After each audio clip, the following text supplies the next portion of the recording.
कुम्हार की कथा। कई साल पहले की बात है कि एक गांव में युधिष्ठिर नाम का एक कुम्हार रहता था और वह मिट्टी के बर्तन बनाया करता था और जो भी पैसे मिलते थे उसमें वो सब शराब में उड़ा दिया करता था। और एक रात वह शराब के नशे में धुत अपने घर लौट रहा था और नशा इतना कर रखा था उसने कि रास्ते में अचानक उसका पैर लड़खड़ाया और ज़मीन पर गिर गया। ज़मीन पर गिरने के बाद उसे जो वहाँ पास में एक कांच का टुकड़ा पड़ा था वो उसके माथे में चुभ गया और उसके माथे से खून बहने लगा। इसके बाद कुम्हार किसी तरह से उठा और अपने माथे का खून पोंछा और इसके बाद कुम्हार को पता नहीं कि उसे कौन उठाकर अस्पताल में ले गया और उसकी पट्टी करवाई। जब कुम्हार को होश आया अगले दिन, तब वह वैद्य के पास था और उसने पूछा कि वैद्य बोला कि घाव बहुत गहरा है और इसलिए इसको भरने में समय लगेगा। पूरा भर जाने के बाद ही घाव का निशान तब भी नहीं जाएगा। इसके बाद कई दिन बीत गए। अचानक उसके गांव में सूखा पड़ गया और सभी लोग गांव छोड़कर जाने लगे। कुम्हार ने भी गांव छोड़कर जाने की सोची और फैसला लिया। दूसरे देश की तरफ चल दिया।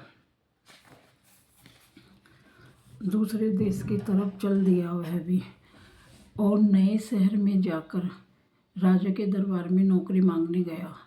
वहाँ राजा ने उसके माथे पर चोट का निशान देखा और सोचा यह जरूर कोई पराक्रमी योद्धा होगा जो दुश्मन से लड़ते समय इसके माथे पर चोट आ गई।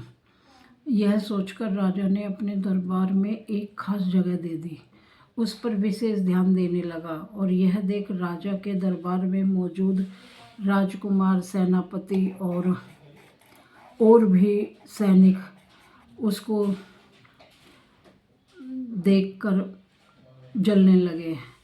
ऐसा कई दिनों तक चलता रहा। एक दिन शत्रुओं ने राजा के महल पर हमला कर दिया।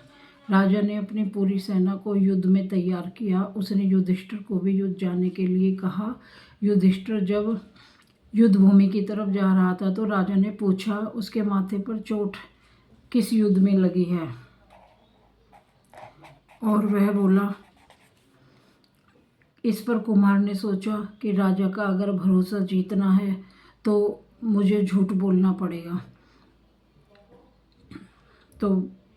और अब अगर मैं राजा को सच बताता हूँ तो राजा मुझे नौकरी से बाहर निकाल देगा।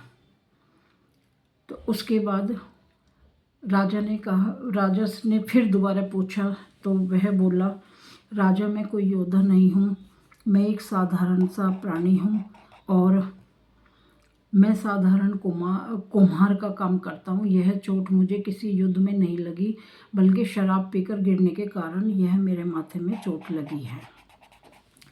कुम्हार की यह बात जानकर राजा को बहुत गुस्सा आया। उसने कहा, तुमने मेरा विश्वास तोड़ दिया और मुझे छल कर मेरे दरबार में इतना ऊंचा पद लिया तुमने, और निकल जाओ मेरे राज्य से। कुम्हार ने राजा से बहुत मिन्नतें की और कहा अगर उसे मौका मिले तो युद्ध के लिए अपने प्राण भी दे सकता है।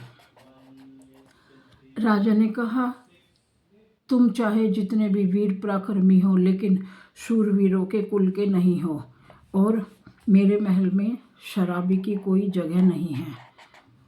इस तरह से तुम्हारी हालत शेरों के बीच रहने वाले गीदड़ की तरह मुझे लग रही है। और वह परेशान हो गया। उसने कहा कि अब मैं क्या करूं, राजा ने तो मुझे इस तरह से धुतकार कर महल से बाहर निकालने का आदेश दे दिया। जो हाथी से लड़ने की जगह उससे दूर भागने की बात करता है तो वह वीर, युद्ध और पराक्रमी नहीं हो सकता। इसलिए अपनी जान बचाओ और यहाँ से भाग जाओ। कुमार ने राजा की बात मानी और उसने तुरंत महल छोड़कर चला गया। आपको यह छोटी सी कहानी कैसी लगी? अगर पसंद आए तो आप प्लीज़ लाइक ज़रूर करिएगा।